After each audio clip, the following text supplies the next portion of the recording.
নমস্কার দর্শক বন্ধু, আজ আমি আপনাদের সামনে বাজাজ কনজিউমার কেয়ার শেয়ারটা নিয়ে আলোচনা করব। তো কোম্পানিটার কিন্তু কল এবং রেজাল্ট দুটোই কিন্তু এসে গেছে এবং কোম্পানি কিন্তু ওভারঅল একটা টার্ন অ্যারাউন্ড পারফরমেন্স কিন্তু শো করেছে এবং সেই জন্যই কিন্তু আমরা আজকে এই স্টকটা নিয়ে আলোচনা করছি।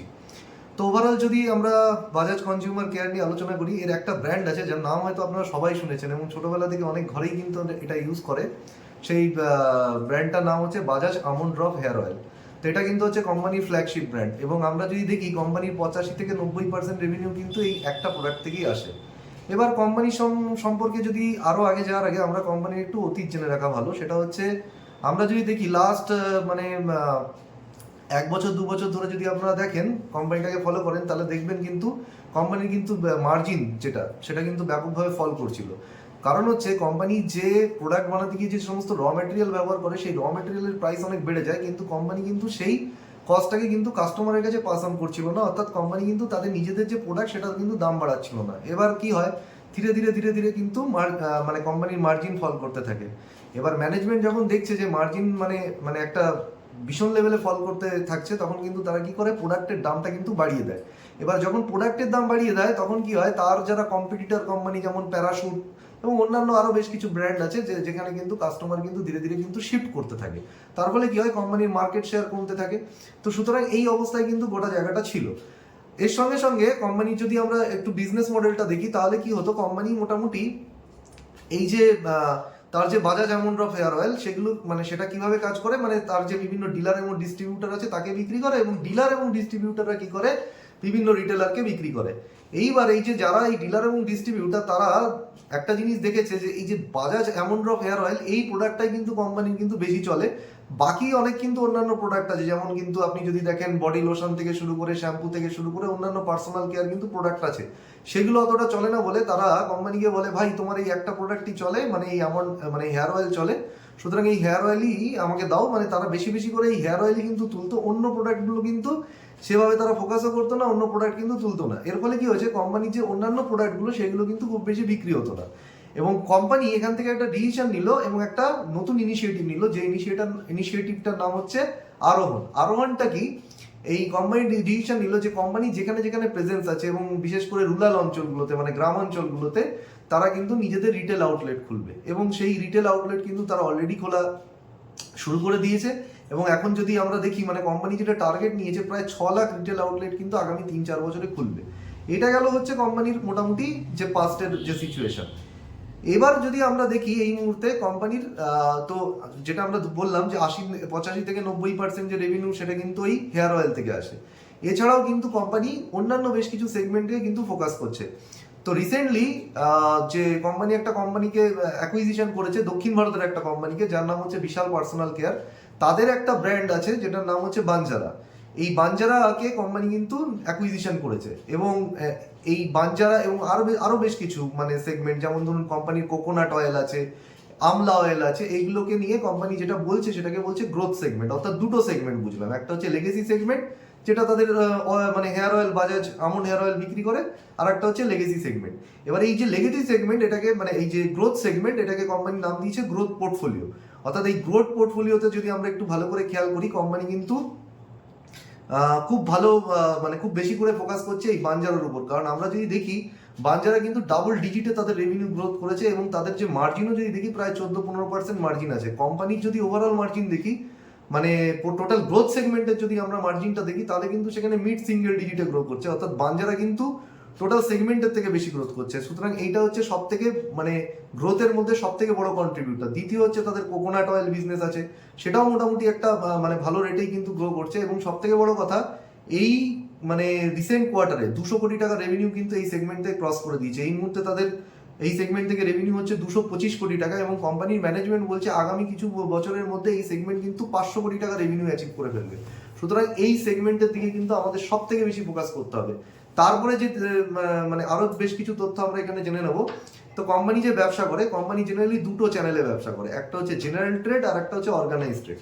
জেনারেল ট্রেড বলতে কি বোঝায়, এই যে ধরুন আপনাদের বাড়ির কাছে, আপনার বাড়ির পাশে যে সমস্ত মুদি দোকান থেকে আমরা এই যে Bajaj almond oil hair oil কিনি, বা ধরুন বিভিন্ন কসমেটিক্স দোকান আছে, সেই কসমেটিক্স দোকান থেকে কিনি, এগুলোকে বলছে জেনারেল ট্রেড চ্যানেল। এই জেনারেল যে ট্রেড চ্যানেল, সেখান থেকে কোম্পানির মোটামুটি গ্রোথ এসছে ধরুন 18-19%। আবার এখানেও যদি একটু ভালো করে দেখি, এখানে কিন্তু গ্রোথটা বেশি এসছে শহরাঞ্চলে বা শহর এবং শহরতলি যে সমস্ত জায়গা আছে, সেখানে কিন্তু মোটামুটি 20%-এর উপর গ্রোথ এসছে। কিন্তু যদি আমরা রুরাল অঞ্চল বা গ্রামাঞ্চলে যদি একটু গ্রোথটা দেখি, সেখানে কিন্তু গ্রোথটা 15-16%-এর কাছাকাছি। অর্থাৎ কোম্পানির যে ওভারঅল গ্রোথ, সেটা কিন্তু এই জেনারেল ট্রেডে কিছুটা কিন্তু কমে গেছে গ্রামাঞ্চলের জন্য, কিন্তু ওভারঅল তাও আমরা দেখছি 18-19% গ্রোথ আছে।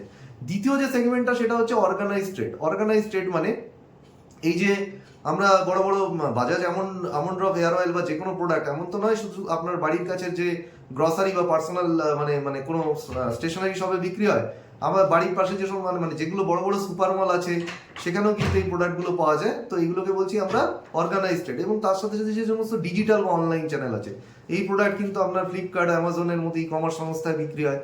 আপনি যদি কুইক কমার্স সংস্থায় চলে যান, অর্থাৎ ব্লিঙ্কিট বা ইনস্টামার্টের মতো সংস্থাতেও বিক্রি হয়। তো এই যে সেগমেন্টটা, এটার কিন্তু গ্রোথ কিন্তু আপনার জেনারেল ট্রেডের থেকেও বেশি। মোটামুটি এই সেগমেন্টটা 20%-এর উপর গ্রোথ করেছে, এবং ওভারঅল রেভিনিউতে এই মুহূর্তে অর্গানাইজ ট্রেড থেকে 30% কিন্তু কোম্পানির রেভিনিউ আসছে।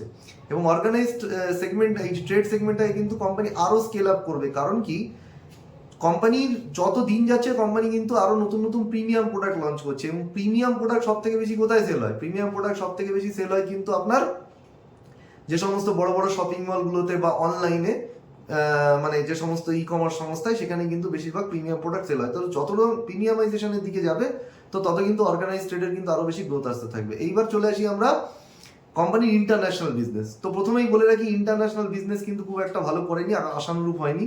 এই কোয়ার্টারে যদিও দেখছি কিছুটা মোটামুটি ইমপ্রুভমেন্ট হয়েছে। আপনার গত বছরের রেসপেক্টে যদি মানে গোটা বছরটাকে দেখি, সেখানে দেখবো সেরকম কিন্তু কিছু গ্রোথ আসেনি, উল্টে ব্যাপকভাবে পড়েছে। তার কারণ হচ্ছে, এখানে ইন্টারন্যাশনাল বিজনেস মানে তাদের মেজরিটি যে বিজনেস, সেটা হচ্ছে শ্রীলঙ্কা আর বাংলাদেশ। আর আমরা জানি যে শ্রীলঙ্কা এবং বাংলাদেশে কিন্তু একটা রাজনৈতিক পট পরিবর্তন হয়েছে, সেখানে কিন্তু বিশাল বড় টালমাটাল হয়েছে। এবং এই যে রাজনৈতিক সিচুয়েশন খারাপ হওয়ার জন্যই কিন্তু মোটামুটি সেলটা কিন্তু শ্রীলঙ্কা এবং বাংলাদেশে গত এক বছরে কিন্তু ব্যাপকভাবে এফেক্টেড হয়েছে। কিন্তু লাস্ট কোয়ার্টার থেকে এই কোয়ার্টারে যদি আমরা দেখি, তাহলে আমরা দেখবো যে বাংলাদেশ কিন্তু মোটামুটি ব্রেক ইভেনে চলে এসছে, মানে মোটামুটি কিন্তু ধীরে ধীরে এবার প্রফিট করা শুরু করবে। এবং শ্রীলঙ্কাও কিন্তু মার্জিন পজিটিভ হয়েছে। এছাড়াও কোম্পানি আরো বেশ কিছু কিন্তু দেশে ব্যবসা করে, যেমন ধরুন এই মিডিল ইস্টের যে সমস্ত দেশগুলো আছে, যেটা জিসিসি কান্ট্রি আমরা বলি, তো সেখানেও কোম্পানি ব্যবসা করে। আফ্রিকার বিভিন্ন দেশে ব্যবসা করে, কিন্তু সেই সমস্ত দেশেও কিন্তু ব্যবসা কিন্তু একদম ভালো চলেনি। কিন্তু কোম্পানির ম্যানেজমেন্ট এক্সপেক্ট করছে, এবং সেখানে কোম্পানির ম্যানেজমেন্ট অনেক কিছু মানে সেখানে মানে ম্যান পাওয়ার রিক্রুটমেন্ট থেকে শুরু করে অনেক কিছু করছে, যাতে করে এই সেগমেন্ট মানে ফরেন যে সেগমেন্ট ইন্টারন্যাশনাল বিজনেস, সেখানে কিন্তু একটা টার্ন অ্যারাউন্ড ঘটতে পারে। তো সুতরাং কিন্তু কোম্পানি সেই সেগমেন্টের রিভাইভালের জন্য কিন্তু মোটামুটি সমস্ত কিন্তু চেষ্টা চালিয়ে যাচ্ছে। আচ্ছা, এইবার আমরা কোম্পানির আরেকটা জিনিস নিয়ে ডিসকাশন করব, যেটা গুরুত্বপূর্ণ একটা বিষয়, যেটা হচ্ছে র ম্যাটেরিয়াল। কোম্পানির এই যে হেয়ার অয়েল বানাতে গেলে মোটামুটি 3টে র ম্যাটেরিয়াল লাগে। তার মধ্যে রিফাইন্ড মাস্টার অয়েল আছে, কোপরা আছে, এলএলপি বলে একটা লিকুইড প্যারাফিন বলে আছে, মানে র ম্যাটেরিয়াল। তা মোটামুটি যদি আমরা দেখি, এই যে র ম্যাটেরিয়ালগুলোর প্রাইস কিন্তু আগামী এক বছরে মোটামুটি কিন্তু বেড়েছে সব কটা র মেটেরিয়াল। কিন্তু যে রিফাইন্ড মাস্টার অয়েল যেটা আছে এবং কোপরা যেটা আছে, সেটা এই কোয়ার্টারে একটু হলেও কমেছে। কিন্তু যেটা এলএলপি মানে যেটা হচ্ছে কোম্পানির মেন র মেটেরিয়াল, সেটা হচ্ছে যে লিকুইড প্যারাফিনের কথা যেটা বললাম, সেটার কিন্তু প্রাইসটা অনেকটাই বেড়ে গেছে। এবার জেনারেলি কি হয়, যখন কোম্পানির কোনো র মেটেরিয়ালের প্রাইস বেড়ে যায়, কোম্পানি জেনারেলি কি করে, সেই প্রাইসটা জেনারেলি পাস অন করে দেওয়ার চেষ্টা করে। মানে কাস্টমারের মানে প্রোডাক্টের যে প্রোডাক্ট তারা বেচে, সেই প্রোডাক্টের দাম বাড়িয়ে দেওয়ার চেষ্টা করে, জেনারেলি করে থাকে।